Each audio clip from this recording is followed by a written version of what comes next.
Maybe it's because Brian Rust is scoring like all the goals lately, or maybe it's because it's finally dawning on us that Brian Rust is going to be an unrestricted free agent this summer. But it sure feels like it's time to wonder out loud and uncomfortably if this might be his last season here. Good morning to you. Good Tuesday morning. I'm Dejan Kovacevic of DK Pittsburgh Sports. This is Daily Shot of Penguins. Comes your way bright and early every weekday. If you're into football and or baseball, I also offer up daily shots of Steelers and Pirates where you found this. The Penguins and Capitals will face off tonight at PPG Paints Arena. It's a 7:08 drop of the puck. It'll be the last game the Penguins play before heading into the All-Star break. The next one will be a week from today in Boston. I'll actually be flying up to cover that one in addition to this one. Rust is having another terrific season in a string of them now. He is exactly what we see that he is. If you prorate his production over the course of a typical National Hockey League season, that guy is a slam dunk, stick it in the bank, 30-goal scorer. I believe that up, down, and sideways. I also believe that he's capable of a lot more than that, as he shows us on a nightly basis. This has become a legit top six winger in the National Hockey League, regardless of who he's playing with, because he's shown that too. Spending significant time next to Sidney Crosby, but also next to Evgeny Malkin and next to, human centers as well. He's always been productive. And he's a champion. And he's everything else. And you don't want to lose a player like that. So in light of what really got this conversation started, and that, of course, was the signing of Jeff Carter to a 2-year deal, where he gets a little more than $3 million per year, you can sort of start knocking down the dominoes in your head to see where it leaves Rust. Now, for anyone who doesn't know, Rust is currently in the final year of a contract that pays $3.5 million per year. It's not a bad deal that he signed, but it's an outstanding deal from the Pittsburgh perspective, one of a handful that Jim Rutherford signed with players like Rust. He did it more notably with Jake Gensel, that more than makes up, by the way, for all the complaining that happened about Jack Johnson and other guys. Jim's savings on Rust and Gensel and a few others dwarf any figure that he threw away on players who didn't pan out. But yeah, Rust's underpaid. And he's going to be 30 years old, so he's still in his prime. And this should be the contract of his life. This is the big one. You've made your way up, you've had your breakout, you've established yourself, and you're going to test the open market, theoretically, for the first time. This should be the big one. Now, what's that mean in exact dollars?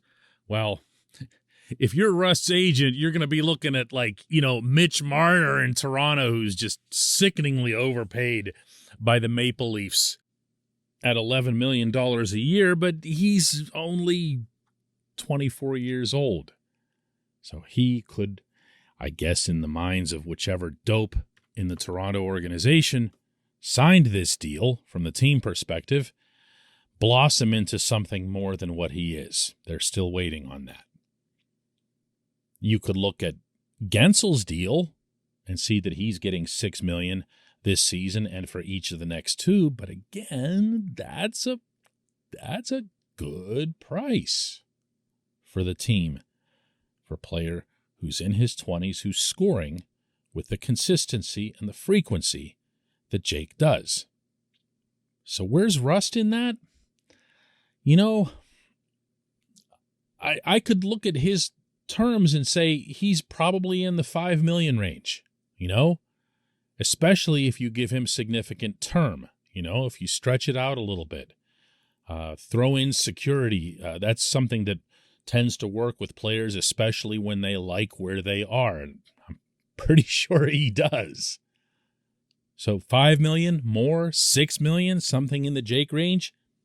Whatever the case, if it's something like that, I'm here to tell you and to assure you this team can, that's with an N at the end, afford it.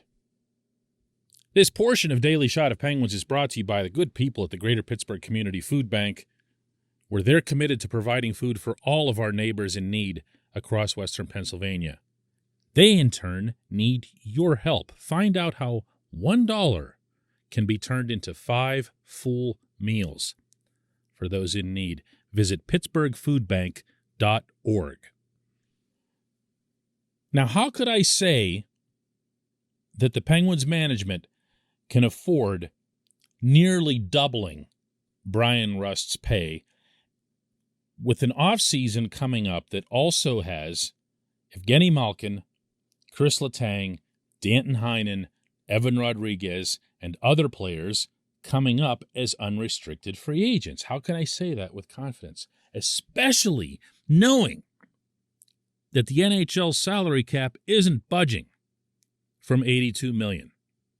It's going to stay there. That's a COVID thing. They're still trying to recoup losses on the owner's end and through player escrow and other boring stuff, but the cap is staying put. Well, I'm no capologist, and I don't play one on TV either, but I did open up the full listing of the Penguins' salaries for this year, next year, year after that, as well as who's getting set to expire. And I'm going to get you started here in pretty strong fashion by cutting Kasperi Kapanen. He's a restricted free agent after this season, which means the Penguins would have to tender him an offer. If the Penguins were to tender Kapanen an offer after watching his play this season, they would be committed, meaning Hextall and Burke, presumably to the same cell for further punishment. I don't believe that's going to happen. Did you know Kapanen is making $3.2 million this year? That's a pretty big cap hit. Now, if he is cut, of course, the 3.2 doesn't go to a zero. It goes down to the NHL minimum, which this year was $750,000, but it's still a pretty big chunk of cap space if he's replaced by a player who's at or near the NHL minimum. Who could replace Kapanen in this lineup? Well, damn near anybody for how ineffective he's been. But I could also throw in names. Drew O'Connor, Radim Zahorna, Valtteri Puustinen, leading scorer down in Wilkes-Barre right now, have a full year in North America under his belt by this coming fall. These guys are all minimum wage guys that you actually might rather watch them in this lineup right now than Kapanen. There are lots of different ways to get yourself depth wingers, and that's all Kapanen is. Even when he's on his game, he's a depth winger. He's really starting to cement his status in the National Hockey League. How about Zac Aston Reese? He's unrestricted after this season, $1.725 million. He's got 1 goal through 37 games.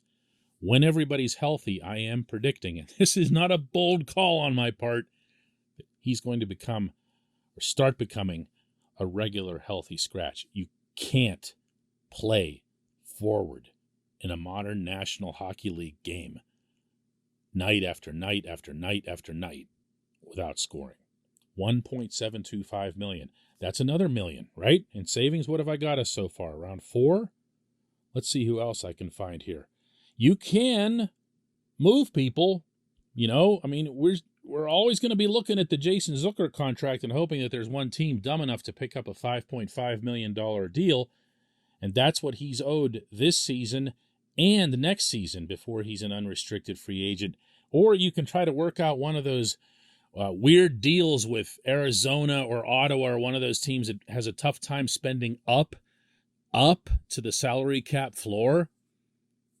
And you give them a draft pick and they take it and they free up the cap space for you. And by the way, Zucker's not a bad player. It's just a matter of creating cap space for the ones who matter. Then it gets a little more challenging from there. Heinen can go for all I care. He's been okay. He hasn't been great. I'm not just saying that because he's in a slump now. He does one thing pretty well, and that's to finish his chances. When he doesn't finish his chances, he's just another dude out there. Rodriguez, I would love nothing more than for him to get back on the horse and make this a tough decision, but it's been 12 games without a goal. 12 games. And that feels very much like water finding its level, doesn't it?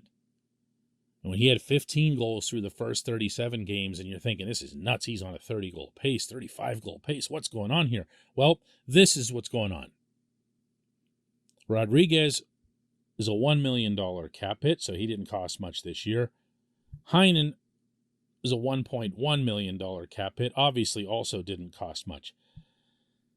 So there aren't a lot of savings to be had by losing either guy, but maybe there will be by saying, listen, we really liked what we saw of Rodriguez, but if he thinks that's going to be worth some massive raise, he's going to have to get it elsewhere.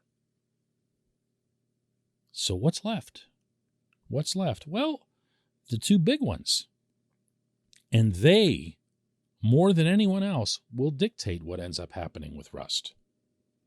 Letang is at $7.25 million. I believe the Penguins can, should, and will commit to a figure in that range. If Letang agrees to it, great. If he doesn't, then that means my conspiracy theory that Letang will end up going to Montreal because his former agent just became the GM there, that of course being Kent Hughes, and he could work out some multi-gazillion-dollar deal with Montreal and make himself a massive payday, return to Quebec, whatever else, in which case the Penguins have no cap issues anymore. It all becomes a moot point. And then there's Gino. Gino is at 9.5. Gino's going to be 36 years old.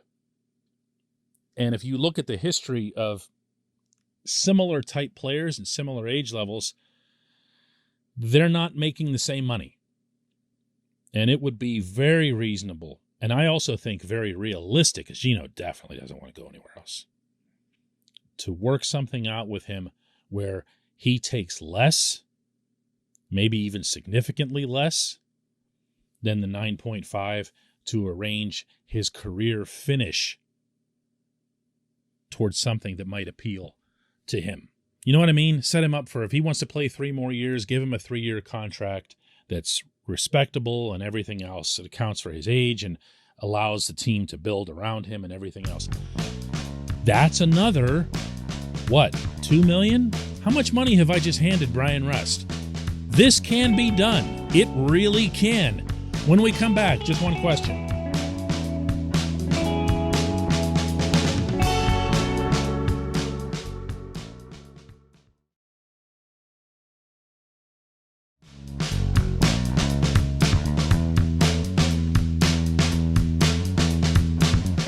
Welcome back. It's time for Just One Question. That's brought to you always on this program by Fubo TV. The monthly cost of cable is over $200. Fubo TV is $65 a month to watch all the same channels, including AT&T Sportsnet Pittsburgh. And right now, Fubo TV is offering our listeners of this show a 7-day free trial and 15% off your first month.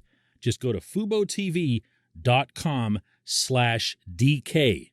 FuboTV.com/DK. And today's J1Q comes from George, who boldly predicts, here's your question of the day for the Tuesday podcast. Good for you, George. Always be assertive. Hold that clipboard out like you mean it when you walk into the room.